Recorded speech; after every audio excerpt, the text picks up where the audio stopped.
이 땅을 살아가는 모든 사람들은 행복을 원합니다. 행복했으면 좋겠다. 행복하기 위해서 직업도 가지고, 행복하기 위해서 결혼도 하고, 행복하기 위해서 사업도 하고, 행복하기 위해서 여행도 다녀옵니다. 그렇게 사람들은 좋은 학교 나오면, 좋은 직업 가지면, 돈을 많이 벌면, 예쁘고 멋진 사람과 결혼을 하면 행복할 것이라 여기곤 합니다. 과연 그러할까? 삶은 그것만이 전부가 아니라고 분명하게 말씀하고 있습니다. 행복의 유효기간이 며칠, 몇 달, 몇 년은 갈 수 있겠지만 그 무엇이든 영원할 수 없다는 것입니다. 행복은 더 좋은 환경, 소유의 문제가 아니라 선택에 있다는 말이 있습니다. 이런 말씀 들어보셨어요? 행복한 사람은 있는 것을 사랑하고 불행한 사람은 없는 것을 사랑한다고 말입니다. 행복한 사람은 있는 것에 감사하고 불행한 사람은 없는 것에 불평한다고 말입니다. 성경은 언제나 없는 것을 묻지 않습니다. 너희 집에 무엇이 있느니? 너희 안에 무엇이 있니? 그렇게 있는 것을 묻습니다. 행복한 사람은 오늘을 살면서 미래를 소망하지만 불행을 만들어내는 사람은 오늘을 좌절하고 불평하면서 미래를 소망하지만 오늘이 없는 내일은 있을 수 없다. 미래가 그냥 펼쳐지는 것이 아님을 말입니다. 오늘 추수감사주일 말씀의 주제는 에베네셀의 은혜입니다. 에베네셀의 뜻은 여호와께서 여기까지 우리를 도우셨다 입니다. 지나온 삶을 돌아보면 아팠고 많이 울었는데, 그래서 내 삶은 그렇게 아픈 것만, 힘든 것만 있을 줄 알았는데 어느 날 은혜 안에서 살아온 날들을 돌아보니 그 안에 도도하게 흐르고 있었던 하나님의 은혜가 보이는 것이었습니다. 존경하고 사랑하는 성도님들, 여러분의 연수는 어찌 되십니까? 여러분의 삶은 어떠하셨습니까? 잠깐 마음으로이지만 여러분의 삶을 돌아보십시오. 무엇이 보이는가? 고생이? 아니면 은혜가? 나를 힘들게 한 사람이? 아니면 하나님의 은혜가? 무엇이 보이는가 말입니다. 여호와께서 여기까지 우리를 도우셨다. 에베네셀의 하나님을 우리가 품어야 하는 이유가 무엇입니까? 여기까지도 은혜였지만, 동의하면 아멘 합시다. 앞으로도 은혜여야 하니까.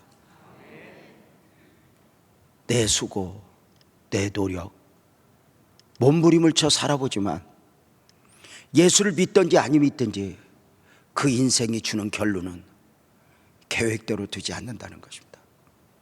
내 마음대로 안 돼. 그러한 가운데 나는 과연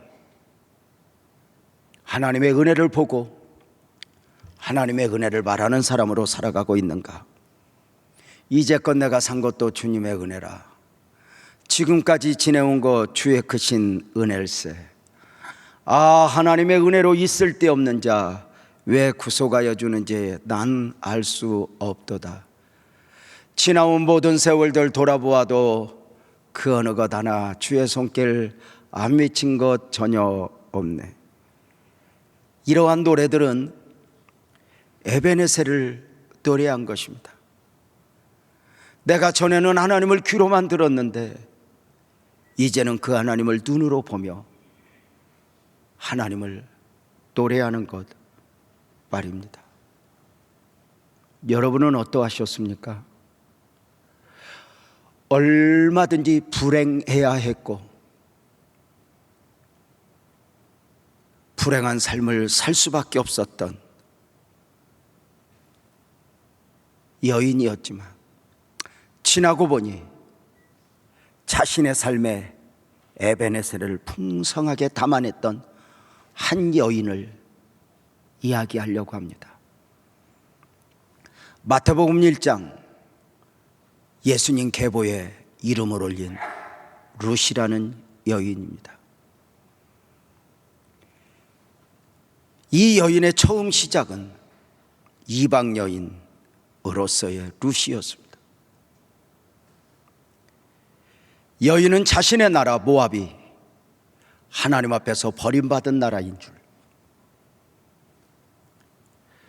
버림받은 땅이라는 사실도 모른 채 모압에서 태어나 모압에서 살고 있었습니다.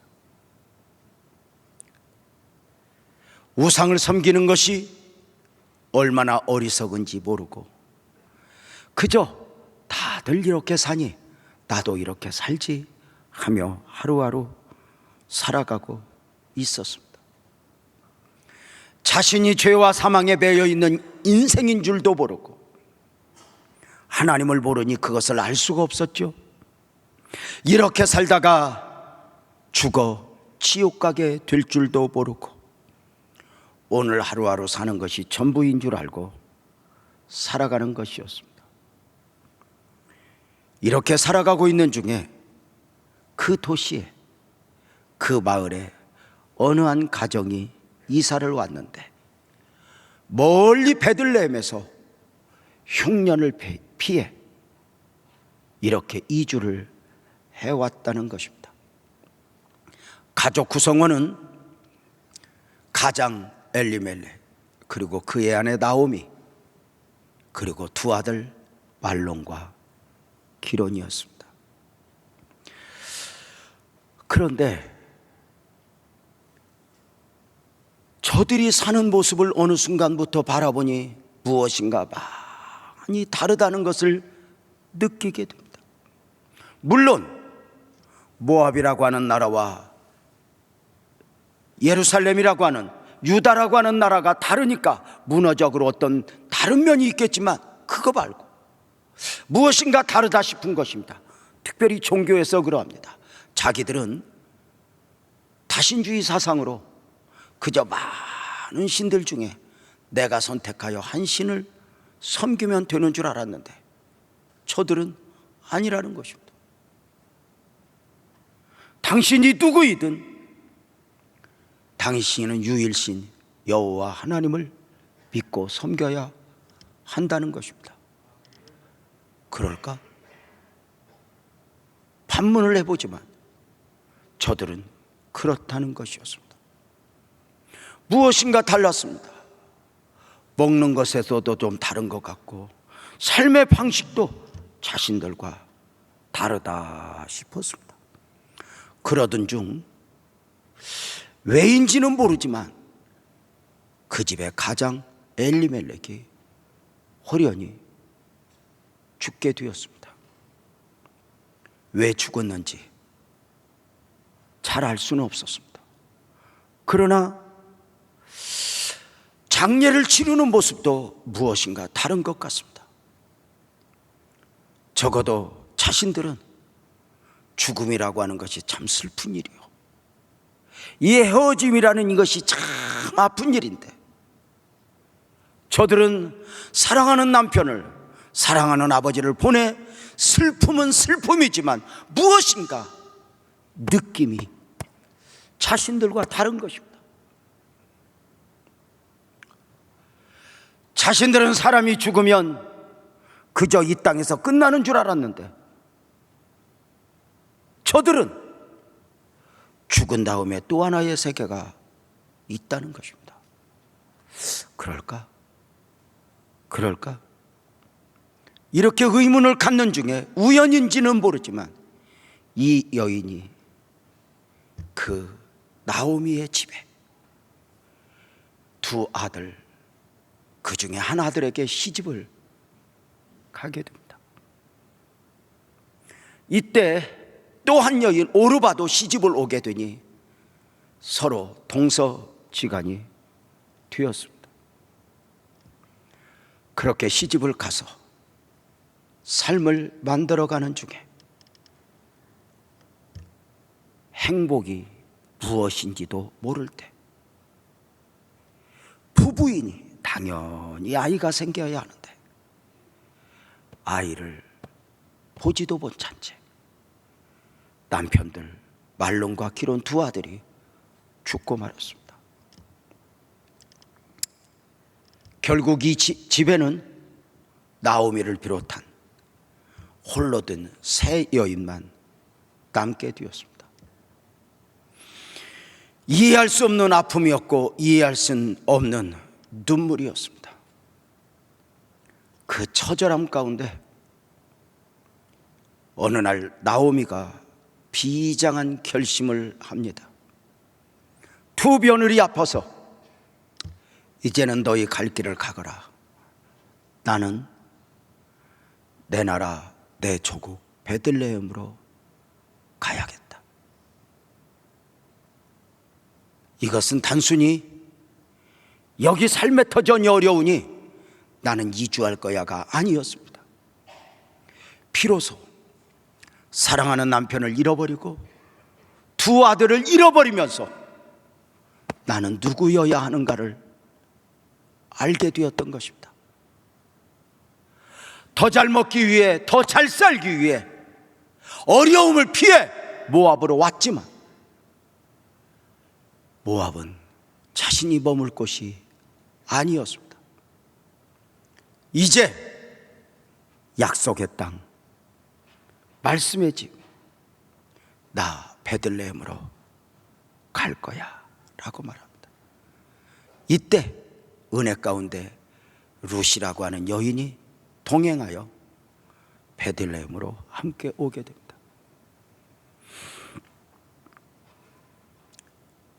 남편을 잃어버렸다, 두 아들을 잃어버렸다. 지난 10년 나오미 개인적으로는 눈물이었고 아픔이었고 너무 많은 것을 잃어버렸던 기간이었습니다. 적어도 나오미의 입장에서 보면 말입니다. 그런데 놀라운 것은 그 고통의 시간들 가운데서 보이지 않는 도도하게 흐르는 하나님의 구원 역사가 있어졌다는 것입니다. 그 나오미의 잃어버린 10여 년이라는 세월 속에서 우상밖에 모르고 살아가던 한 여인 룻이 가랑비에 옷 젖듯 조금씩 어느 날부터인가 하나님을 알아가기 시작한 것입니다.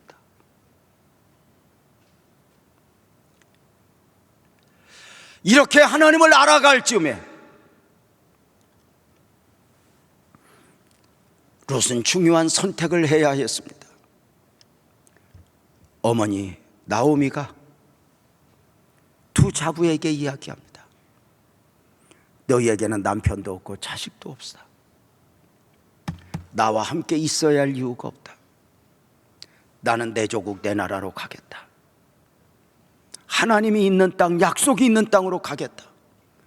너희는 각자 자기 길을 가거라. 이때 동서 오르바는 시모에게 입을 맞추고 울면서 자기 갈 길을 갑니다.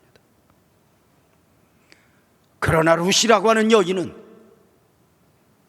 어느 순간 가랑비에 옷을 젖듯 하나님을 알아버린 이 룻이라는 여인은 어머니를 떠날 수 없었습니다.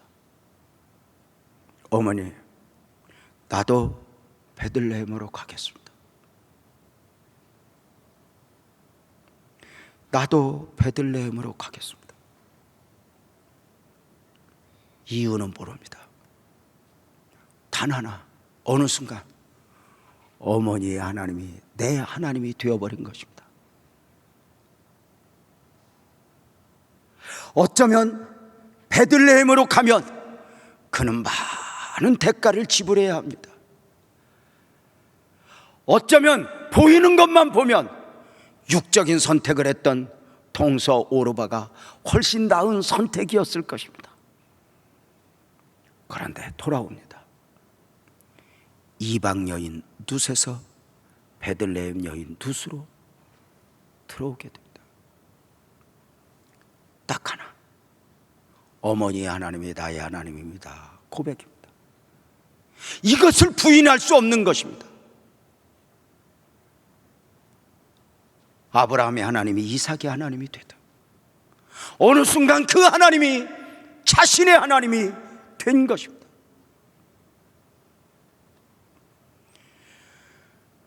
언젠가 권사님 한 분에게 전화가 왔습니다.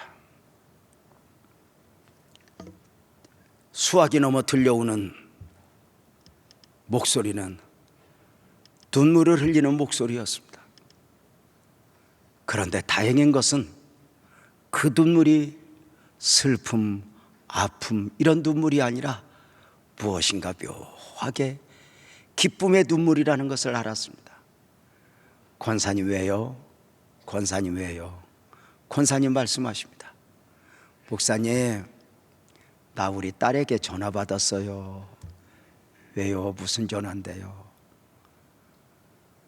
그 딸이 고등학교 선생님으로 재직하고 있는데 이렇게 이야기했답니다. 엄마, 나 하나님 만났다. 이제 엄마 하나님이 내 하나님이 되었다. 엄마야, 이제 엄마 때문에 교회 가는 것이 아니라 내가 나 때문에 교회 간다. 그동안 엄마 내가 교회 가기 싫다고 억지 부릴 때마다 나를 끌고라도 교회 데리고 와줘서 고마웠다. 당신은 이해가 안 갔지만 이제 알았어. 왜 그래야 하는지. 나도 우리 아이들에게 그리 하게 될 것 같다. 엄마 사랑해 이었습니다.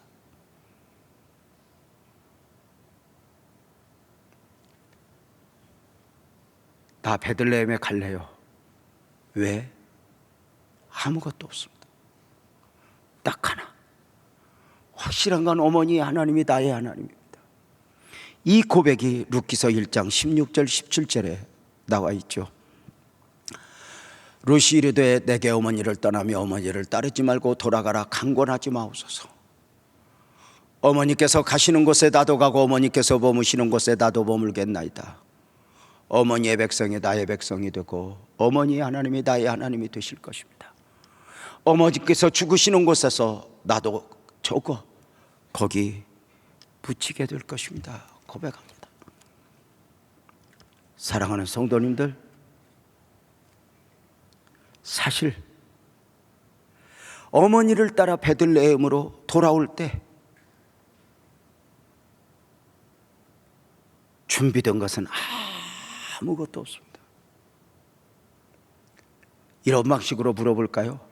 어머니, 베들레헴으로 가면요 머물 집은 있어요? 없다. 가서 무엇을 먹고 살아요? 모르겠다. 그런데 왜 가요 어머니? 그럼에도 가야 한다. 이유는 딱 하나입니다. 어머니의 하나님이 나의 하나님, 그 하나님을 담고 말입니다. 어쩌면 이것은 어리석은 선택입니다. 보여지는 것 육신적으로만 말하면 마땅히 모압에 머물러야 했습니다. 그런데 대답은 할 수 없지만 가랑비에 옷 젖듯 내 삶에 담겨진 그 하나님으로 인하여 나는 누구여야 하는가? 나는 더 이상 모압에 머물 삶이 아니라 약속 안으로, 구원 안으로, 언약 밖에서 언약 안으로 들어오는 것입니다. 믿음으로. 아무것도 보장된 것이 없지만 믿음으로 돌아왔습니다. 갈 바를 모르는 아브라함이 그 미지의 세계로 말씀을 쫓아 갔던 것처럼 그렇게 왔습니다. 그런데 이게 웬일입니까? 하나님은 그 돌아오는 언약 안으로 돌아오는 룻을 위해서 많은 것을 준비해 주신 것입니다. 특별히 보아스라고 하는 한 유력한 사람을 준비해서 그로 하여금 룻의 남편이 되게 했고, 그의 이름이 예수님 계보에 오르는 가운데 룻이라는 여인도 함께 오르게 된 것입니다. 이 룻과 보아스의 결혼이 중요한 이유가 무엇입니까? 보아스에게 그 이름의 뜻은 그에게 능력이 있다고 하는 뜻으로 구원자 예수 그리스도를 예표하고 있기 때문입니다. 참 놀랍죠? 참으로 아무것도 없는 가운데 어머니 하나님이 나의 하나님입니다, 이 말씀 하나 믿고 돌아왔는데 하나님은 모든 것을 준비해 주신 가운데 돌이켜보니 다 하나님의 은혜였습니다. 어떠셔요? 우리는 이미 성경을 알아요. 이 설교를 여러 번 들었어요. 그래서 우리는 룻의 결론을 너무너무 잘 알죠. 그래서 룻이 지금은 처절하고 어렵지만 우리는 그를 보면서 아파하지 않아요. 마치 TV 드라마를 보면서 본방송을 보는 것과 재방송을 보는 것의 차이일 수 있을 것 같아요. 들리는 말로 하면 한국 드라마가 마약과 같답니다. 그거 아예 안 봐야지. 그거 한번 보면 그 다음이 궁금해서 이게 사람 잡는다 그래요. 그래서 나이 먹기는 싫은데 다음 주는 빨리 왔으면 좋겠다고.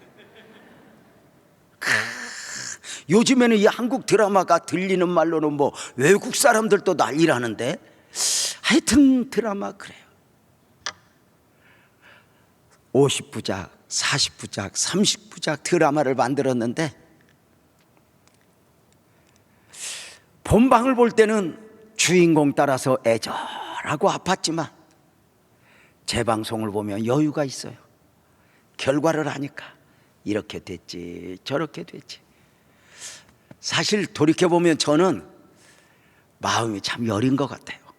왜냐하면 일본하고 축구를 한다든지 무슨 뭐 김연아가 피겨를 한다든지 저는 절대로 본방 안 봅니다. 왜냐하면 그리 안에도 신경 쓸 일이 많은데 그것까지 해달봐 보아야 될 이유가 없다 싶기도 하고, 그저 다 끝난 뒤에 이겼어 그러면 보고, 졌어 그러면 안 보고, 늘 그러합니다. 사랑하는 여러분, 룻은 달랐습니다.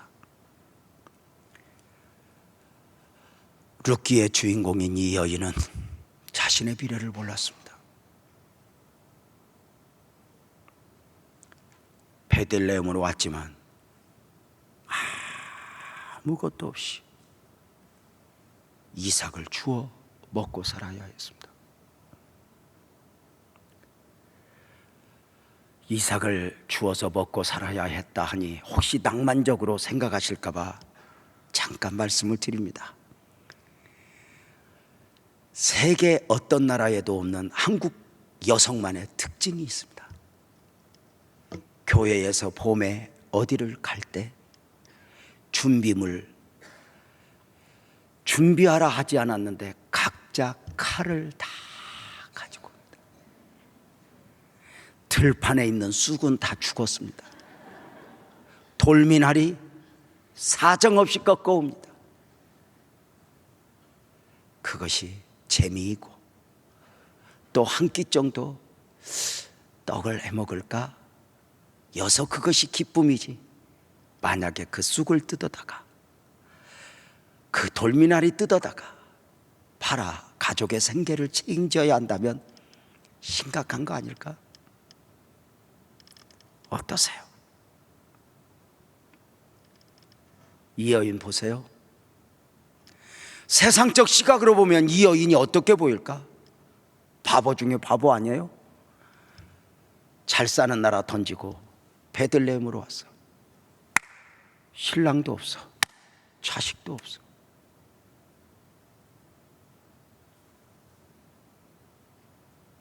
가난을 걸머줘야 돼.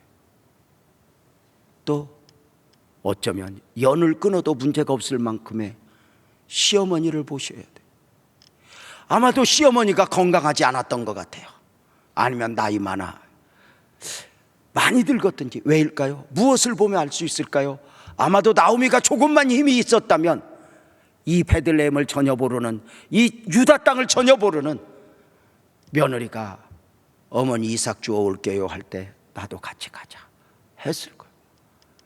그러나 며느리 부양만 받아야 했다면 많이 망가졌을 거예요. 사랑하는 여러분, 조금만 똑똑했다면, 조금만 머리가 돌아갔다면 어쩌면 이 여인은 도망을 가도 10번도 도망갔을 거예요. 근데 갈 수 없어요. 왜요? 딱 하나, 어머니의 하나님이 나의 하나님이 된 거예요.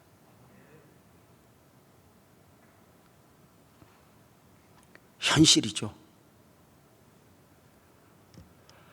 어머니 무엇을 먹고 살죠? 바구니 들어라, 가서 이삭을 주워 오거라. 그래도 이삭을 주울 수 있었던 이유가 뭐예요?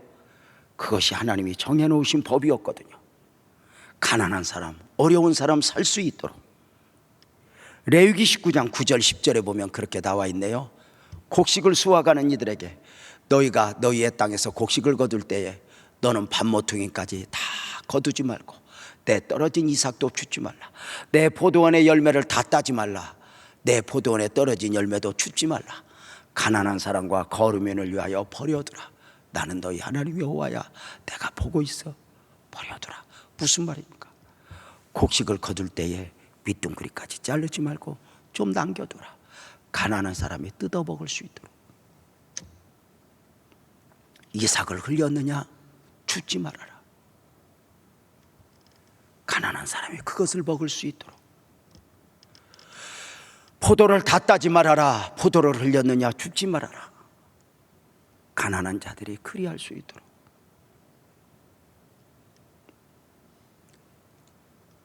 룻은 작은 바구니 하나 들고, 큰 욕심도 없어요.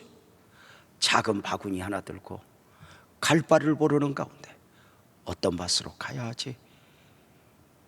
주인이 누구인지 모르지만 한 밭에 수확을 하고 있는 그 밭에 뒤에서 이삭을 한 이삭 주워 담습니다. 그 밭의 그림을 보십시오.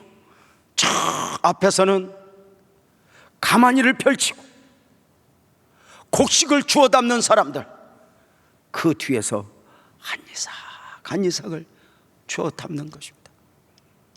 신기한 것은 하나님이 보고 계시듯 어느 순간 이 밭주인이 이 밭에 와서 그 그림을 보고 있는데 이것이 웬일입니까? 앞에서 가마니를 펼쳐들고 수확을 하는 많은 일꾼들의 모습과 바구니를 들고 한 이삭 줍는 여인의 모습이 다른 거예요. 가마니를 들고 수확하는 사람보다 초라해 보일진데 작은 바구니에 한 이삭 담는 이 여인의 얼굴이 더 행복해 보이는 거예요. 가마니를 펼쳐들고 수확하는 일꾼들보다 이 한 이삭 줍고 있는 여인이 더 열심히 일하고 있는 거예요. 주인이 보고 물어요. 저 여인이 누구니? 누군데 저렇게 이삭을 열심히 주어? 누군데? 이방 여인이에요. 그가 나오미를 따라왔어요. 그리고 오늘은 이 밭에서 이렇게 이삭을 줍고 있어요. 다시 말씀을 드립니다. 얼마든지 초라할 수 있는데, 얼마든지 절망할 수 있는데, 저 가만히의 수확을 거두는 사람에 비해 그저 아르바이트만 또 못한 이 바구니 하나 들고 수확을 하고 있는데, 이삭을 줍고 있는데 더 열심히, 그리고 더 행복하게. 놀라운 것은 그것을 주인이 보았다는 거죠.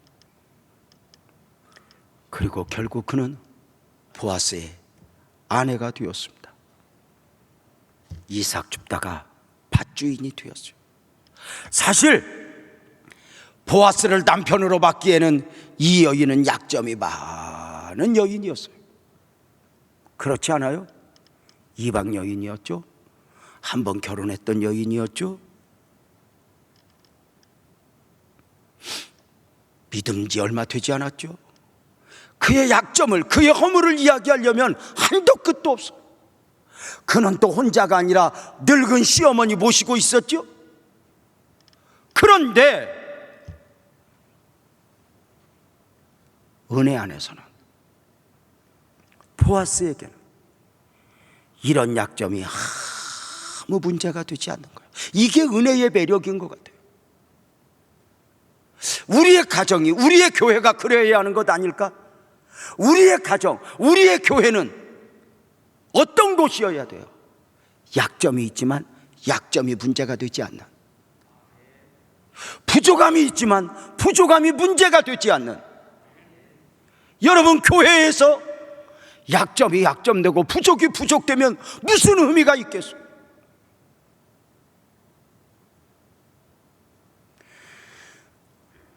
여러분의 목사 지난 32년을 돌아보면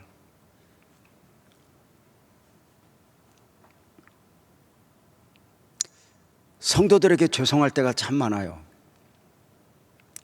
내가 너무 부족했구나, 내가 연약했구나. 요새는 그런 생각이 더 많이 들어요.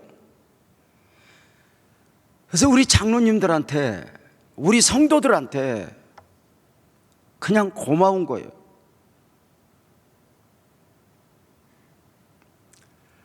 지금 지역장으로 수고하고 있는 가운데 지금 오늘 기도하신 유승근 권사님이 32년 전 지하실에서 정말 꽃같이 예뻤을 때 저 만났거든요. 저도 괜찮았는지 모르겠어요. 참 부족한 목사를 부단히 기다려 주었구나. 그냥 죄송한 거예요.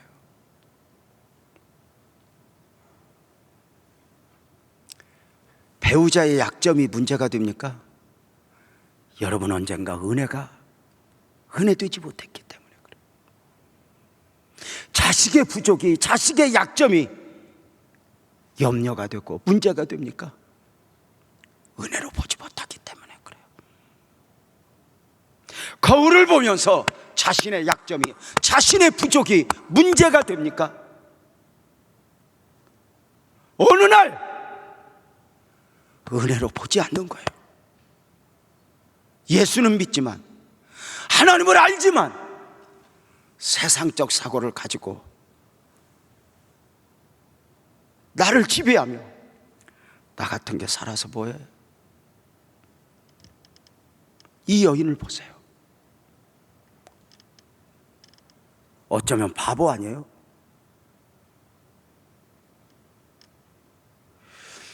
잘 사는 것만 목적이면 모압에 머물면 돼요. 그런데 딱 하나, 어머니 하나님, 나의 하나님, 이 하나님을 부인할 수 없어. 이 하나님을 놓아버릴 수 없어. 처절한 삶의 현장으로 와서 어머니 모셔야 하죠. 이삭 주어서 먹고 살아야죠. 사람들이 물어요. 왜요, 어머니? 왜? 너 왜 그렇게 사니? 엄마 왜 그렇게 살아? 자식들에게도 이해 못해요. 나도 이해가 안 가요. 그래서 자식들 질문에 답을 할 수가 없어요. 딱 하나, 신음소리 내뱉듯 어머니 하나님이 나의 하나님이 되었단다. 이거 보고는 아무 말도 못하는. 그런데 어떻게 이 여인에게 측량할 수 없을 만큼의 은혜가 있어졌을까? 에베네셀의 은혜였으니 루키서 2장 3절은 이렇게 말하죠. 롯이 가서 베는 자를 따라 밭에서 이삭을 줍는데 우연히 엘리멜렉의 친족 보아스에게 속한 밭에 이르렀더라. 나중 남편 될 그 보아스 밭에 이르게 된 거예요. 갈 바를 몰랐지만, 어디로 가야 할지 몰랐지만 걸음을 옮겼는데 그 밭에서 이삭을 줍고 있는 거예요. 이걸 성경은 우연이라고 말하고 있어요. 이 우연에 대하여 사람들은 어쩌다 보니 우발적으로 그렇게 되었다는 것인데, 사랑하는 성도님들, 아닙니다. 성경에서 말하는 우연히는 어쩌다 보니 우발적으로가 아닙니다. 아멘 합시다. 하나님의 인도고 하나님의 섭리입니다. 어쩌다가 아닙니다. 요셉이 어쩌다 노예로 팔려간 것이 아닙니다. 하나님의 인도입니다. 모세가 미디안 광야에 어쩌다 간 것이 아닙니다. 하나님의 은혜입니다. 하나님은 즉흥적으로 무엇을 처리하시는 분이 아닙니다. 창세전부터 언약이라는 시나리오를 가지고 사람이 알지 못하는 가운데 당신의 방법으로 구원 역사를 이루어 가셨던 분입니다. 우연이 있을까? 우연이 없죠. 이렇게 말씀드리다 보니까 생각이 나네요. 어떤 목사님이, 노래 잘하는 목사님이 이런 말을 하더라고요. 찬송가는 아닌데 다음 찬송가 개편 때 찬송가로 꼭 삽입시켰으면 좋겠다 싶은 노래가 하나 있는데, 노사연 씨가 부른 만남이라는 노래래. 우리 만남은 우연이 아니래요. 저는 거기까지가 한계입니다. 그 다음은 모르겠어요. 그러나 이 노래가 얼마나 좋은지, 모든 것이 우연이 아니야. 여러분 어떠세요? 그냥 아니, 하나님은 때로 당신의 방법대로 당신의 사람들을 이삭 줍는 현장에 던져요. 남복 위에 우습고 남복 위에 별거 다닌 곳에 던져요. 요셉을 노예로, 모세를 미디안 광야에, 기름 부음 받은 다윗을 처절한 사울 앞으로 하나님이 그냥 던져둬요. 그래서 그때만 보면, 그날만 보면 하나님이 아닌 것 같아요. 그러잖아요, 여러분. 그 엄청난 하나님이 내게 느껴지지 않을 때 우리는 반문하잖아요. 언젠가 출애굽기 설교할 때 이렇게 말씀을 드린 적이 있죠. 미디안 광야에서 하나님을 만난 모세가 430년간 애굽에서 종살이하고 있는 이스라엘 백성들을 향하여 선포합니다. 이스라엘아, 그대들은 하나님의 백성이요 하나님의 장자요 하나님의 아들이란다. 이스라엘이 깜짝 놀라요. 우리가 하나님의 백성이었어? 우리가 하나님의 아들이었어? 우리가 하나님의 장자였어? 왜요? 만약에 그 하나님이 자신들의 하나님이었다면 우리를 이렇게 430년간 노예로 살도록 버려두지 않았을 것이라고 생각하는 거예요. 그래, 하나님의 아브라함의 하나님, 이삭의 하나님, 야곱의 하나님은 맞아. 그러나 나의 하나님은 아니야. 하나님이 과거의 하나님은 맞아. 그러나 지금의 하나님은 아니야. 그런데 그 말씀이 선포된 가운데 10가지 재앙을 통해서 그들에게 조금씩 가랑비에 옷 젖듯 하나님이 깨달아 알아지기 시작해요. 아브라함의 하나님이 나의 하나님이었구나. 과거의 하나님이 아니라 지금의 하나님이구나. 그래서 스스로 출애굽을 결단합니다.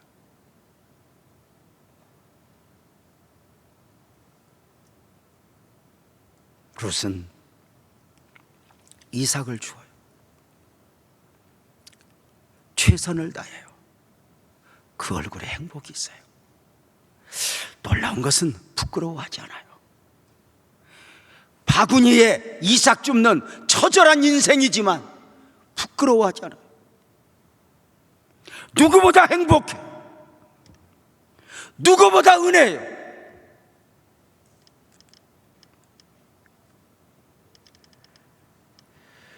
사랑하는 성도님들 경우에는 어떠세요?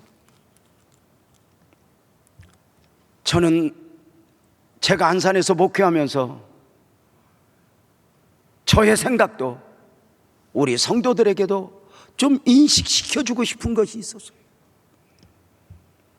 안산을 왜 오셨습니까 하면 다른 곳에 사는 것보다 안산에서 살기 위해서요. 안산이요? 어려워서요. 뭐 여러 가지 말할 수 있지만 우리 그러하지 말자고, 사람의 이야기 하지 말자고, 하나님의 인도였다고 이야기하자고. 우리는 이곳에 와서 살면서 내 선택이었다고 믿으면 우리는 조금만 힘들면 다른 곳에 어떻게 해야 되나 하죠. 그러나 실수가 없으신 그 하나님,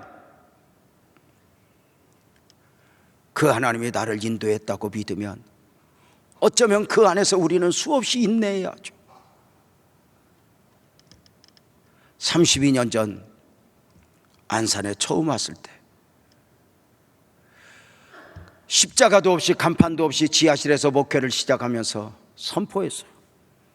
하나님이 인도하셨다고, 이곳을 하나님이 주셨다고. 그렇게 선포하고 목회를 32년 전에 시작했지만 그 처음 목회 현실은 처절했죠. 십자가도 없죠. 간판도 없죠. 그 지하실 그곳은 물을 퍼내야 했고, 그곳에서 몇 년 있는 동안 강대상은 2번 썩어 주저앉았고 피아노가 다 녹을 설었을 정도니까요. 엎친 데 덮친 격으로 우리 아내에게 병이 찾아왔죠. 치료하는 과정 속에서 의사 선생님은 어느 날 저를 불러요. 목사님, 사모님 집으로 가면 안 돼요. 시골로 요양 보내야 돼요. 그럴까? 보냈던 아내는 그만 남편 없이 아이 보지 못하는 가운데 살다 보니 몸도 마음도 바란스가 와르르 부러지면서 그만 어떤 면에서 할머니가 되어버렸죠. 엄마인데 엄마가 아니고 아내인데 아내가 아니게. 어쩌면 제가 32년 동안 이렇게 사역을 하는 중에 가장 큰 고비 중에 하나였을 것 같아요. 어떤 고비? 어렵냐 힘드냐 이걸 말하는 것이 아니라 돌이켜보면 깜짝 놀랄 수밖에 없었어요. 당시에 선배 목사님 한 분이 유재명 목사 고생한다 소리를 듣고 가까이 왔다가 찾아왔어요. 교회 주변을 보더니, 교회 안을 들여다보더니 목회를 저보다 10수년 먼저 했던 그의 눈으로 보기에 저를 바보같이 보였나 봐요. 유재명, 여기가 목회할 곳이니? 여기에 가능성이 있다고 생각하니? 빨리 이사가. 사모님 병들었다며, 사모님 죽어간다며, 너도 죽어, 이사가 였습니다. 봉투 하나를 주고 가시는 선배 목사님을 보내고 그 봉투를 강대상에 올려놓고 얼마나 울었는지 모릅니다. 하나님, 제가 처음에 개척을 시작할 때 이곳은 하나님이 인도였다고 믿었습니다. 선포했습니다. 저보고 이사 가라고 합니다. 그런데 하나님, 저는 이렇게 이사 갈 수 없습니다. 만약에 제가 이곳에 떠나야 한다면 2가지. 하나는 죽어서 가겠습니다. 또 하나는 부흥시켜주면 제가 가겠습니다. 이곳에서 하나님 은혜를 베풀어 주세요 하고 부단히 기도했습니다. 지금에 와서 제가 놀라는 것은 바로 무엇이냐면, 그때 만약에 하나님이 인도였습니다, 하나님의 축복이었습니다 선포했지만 환경이 어렵다고 더 좋은 환경을 쫓았다면, 선택했다면 저는 지금도 더 좋은 환경을 찾아 헤맬 수 있었을 거예요. 처절한 삶의 현장, 이삭 줍는 그 현장에서 하나님은 역사하셔서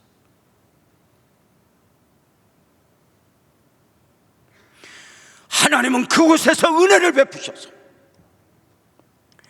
가만히 인생에게 축복을 한 것이 아니라 바구니 인생을 축복하셔서 다른 사람이 보면 보잘것없는 어쩌면 초라한 삶의 현실이지만 그 안에 하나님의 은혜를 담아주신 것이죠. 이삭 줍는 여인도 여러분의 눈에는 어떻게 보이십니까? 행복해 보입니까? 우리는 이미 결론을 알죠.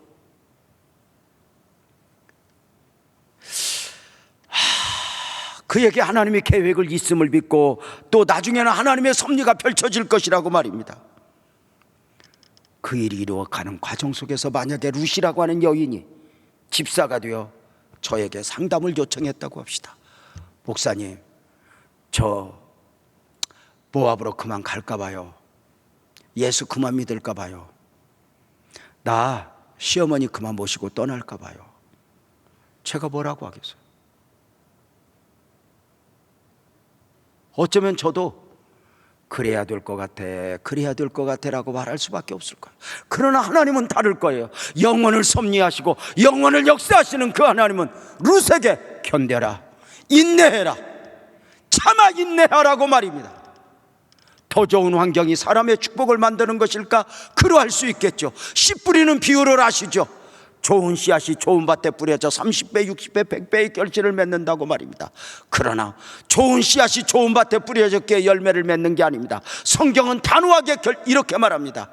좋은 씨앗이 좋은 밭에 떨어져 있지만 인내는, 결실은 인내로입니다.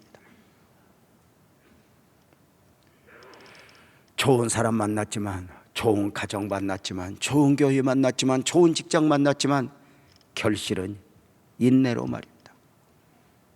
사랑하는 성도님들, 저는 설교 서두에 이렇게 말씀을 드렸습니다. 행복한 사람은 있는 것을 사랑하고 불행한 사람은 없는 것을 사랑한다고. 행복한 사람은 있는 것을 주목하여 감사하지만 불행한 사람은 없는 것을 주목하여 불평한다고 말입니다.